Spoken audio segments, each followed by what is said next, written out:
संख्याले केही नापिँदैन। देखिसकिएको छ संख्या। नयाँ पार्टी राष्ट्रिय स्वतन्त्र पार्टीको एउटा लहर चल्यो, धेरै उहाँहरूले जित्नु भएको छ।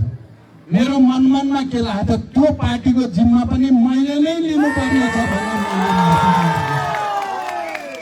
हिजो 2/3 अहंकार नगर्नुहोस् है, गल्ती हुन्छ भनेर मैले संसदको रोस्टमबाट बोलेको सायद तपाईहरुले सम्झिराख्नु भएको होला। 1.5 वर्ष अगाडि तपाईहरुले 2/3 घमण्ड गरेर मैले भ्रष्टाचारका विरुद्ध लडाई लड्दै गर्दा, मैले सामाजिक विभेदका विरुद्ध सामाजिक न्यायको निम्ति लड्दै गर्दा, मैले विकास र समृद्धिको यात्रा सुरु गर्दै गर्दा, मैले भारत चीन लगायत विश्वभरिसँग राम्रो सम्बन्ध बनाएर नेपालको प्रतिष्ठा बढाउँदै गर्दा जबरजस्ती संख्याको अहंकारले तपाईहरुले मलाई बाहिर पठाउनु भयो।